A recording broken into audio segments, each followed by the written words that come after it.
People talk about courageous leadership, but what does it mean and how do you exemplify it? Joseph, can you talk a little bit about your session today on courageous leadership? Yeah, sure. Well, Heather, I think whenever we look at business and we try to figure out what we're doing business-wise, a lot of the things we strive to do have to do with accountability. So my session today was on courageous leadership and how to add accountability to organizations. So the book that I referenced throughout the presentation is a book called The Oz Principle by a guy named Roger Connors. Now, Heather, it's not Dr. Oz, okay? It's about the Wizard of Oz. So it uses characters throughout the book to illustrate some of the points. But Roger Connors, in his book, he talks about 4 stages of adding accountability and having courage. Oh, tell me a little bit more about those, because if there are 4, is that the 4 characters? Right, so it does go along with the book. So the first one, that you've got to be able to see it. So you've got to have the vision to see a problem, to see a solution, and you got to have the courage to do that. So that's the Cowardly Lion from The Wizard of Oz. The second stage of adding accountability is you have to have the heart to own it. The heart, of course, is the Tin Man from the Wizard of Oz. You got to be able to exercise extreme ownership. You got to be able to look in the mirror, and you got to take charge, and you got to take charge of the solutions, not necessarily the problem. So that's having the heart to own it. That's the Scarecrow? The Scarecrow actually is about the brain and being able to have the brains to solve it. So first we have to see it.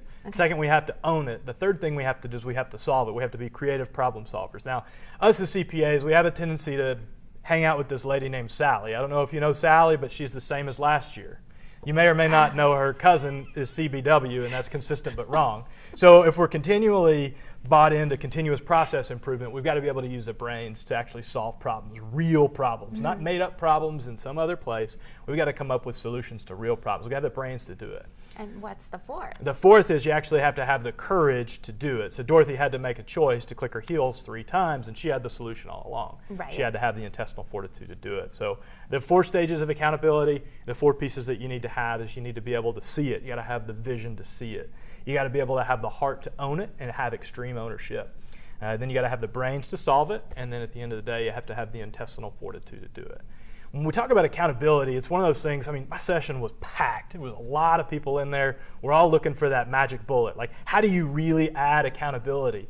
You know, everybody kind of has their own secret sauce that they have in order to add accountability and do it effectively. You know, and oftentimes we fall into the victim cycle and we get into the blame game and it's somebody else's fault.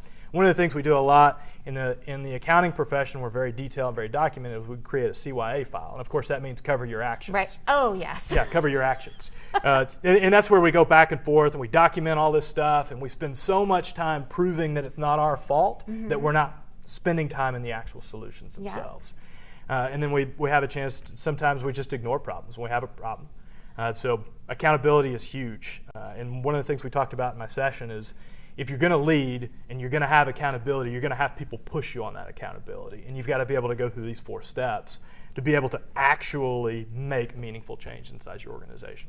And your session had a couple of examples of real-world possibilities with courageous leadership. Will you give us a couple of those? Yeah, so the first guy that I talked about was Reed Hastings, who's the longtime CEO of Netflix. And people that are familiar with Netflix and the story will know this one like the back of their hand, but some people I kind of have to jog their memory. Right. So Netflix started out as a DVD by mail company in 1997. And then about 10 years later, they added streaming, right, which is this crazy concept where you just log into a computer and you can stream a movie or a TV show directly to your phone or to your smart TV. Anyway, so Netflix decided in 2011, kind of in the midst of the Great Recession, they decided that they wanted to split apart their 2 businesses, the DVD by mail and the Netflix, the streaming situation. This is the whole Qwikster fiasco. Yeah, yes, correct, yes, okay. Yes, very good. So they separated out the businesses and they created a company called Qwikster that was their DVD by mail, and then they added streaming only. And the price for those of us that had that plan before went from $10 a month to $16 a month.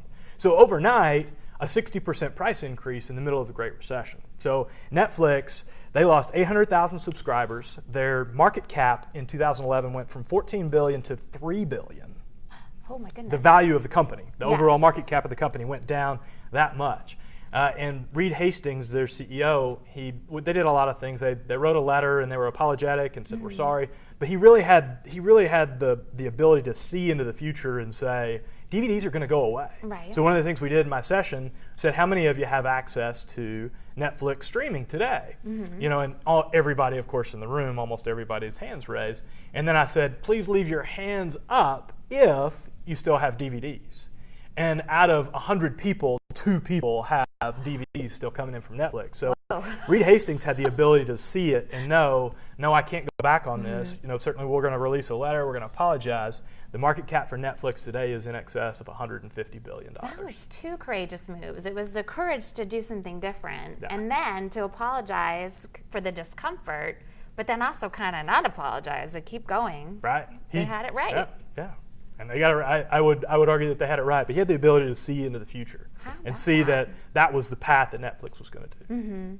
All right, so let me give you, I had a moment not too long ago where I had been challenged to jump out of a tree on behalf of a leadership development program. Okay. It was terrifying. But is that courageous leadership? What is that? Yeah. So, I mean, obviously there are a lot of people have different fears of different things, right? So one time I got a chance to jump out of an airplane. I'll never do that again. It was the most terrifying thing ever. But one of the things that we've got to do as leaders is we've got to continually stretch ourselves. So if you read some of the stuff about grit, one of the things they talk about is creating stretch goals. So if you're training to be an Olympic athlete, you can't just train to do exactly like you're doing today. So that's what we call growth in leadership, is when you put yourself in a situation, you can challenge yourself and you can take a risk and you can get out. Now, did you make it out of the tree without any injuries? And so that's by a the good time thing. it was over, I was like, I'm awesome. Yeah. So I think that oftentimes we can take calculated risks and figure out. So you may ask, how many people have fallen out of this tree and broken their leg? And they probably said 0 or 1 or not very many, right? So that's kind of a calculated risk that we're able to take. But really what happens whenever you really push yourself to different limits, there are a lot of people that are adrenaline junkies and they just kind of do it for the adrenaline rush of it.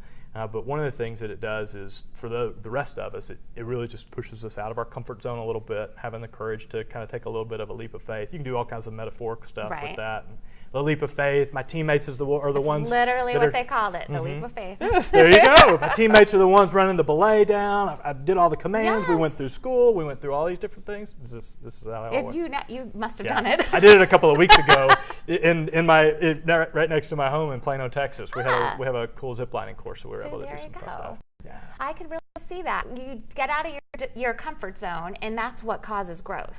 Correct. And that comes from courage. Yeah, so one of the things they talk about in the world of facilitation is we kind of have this little circle here, and for those of you, I know you can't see this, you have a circle, and then you kind of start out in the middle of the circle, and this circle represents your comfort zone. So you'll get to the edge of your comfort zone, and one of 3 things is going to happen. What you're going to do is you're going to hit the edge of your comfort zone, you're going to feel really uncomfortable, and you're going to retreat right back. And what happens then is your comfort zone shrinks. Oh my goodness. Sometimes you get to the edge of your comfort zone, and you just can't get past it. One of the things that we always use when I tell this example is it's like going fast. So, whether it's downhill skiing or driving a car or riding behind a boat, so some things what happens is we hit the edge of our comfort zone, like going fast, we step outside just a little bit. And what happens is that we realize, you know what? That's not too bad. And then we draw a bigger comfort zone. In the world of education, we call that growth. I like it. And you survive, and then you want to do more of those challenges. That's right. Thank you so much for being here to talk about courageous leadership. This was really enlightening and pretty exciting, too. Yeah. Thank you, everyone, for joining us today, and we look forward to seeing you tomorrow on Facebook Live.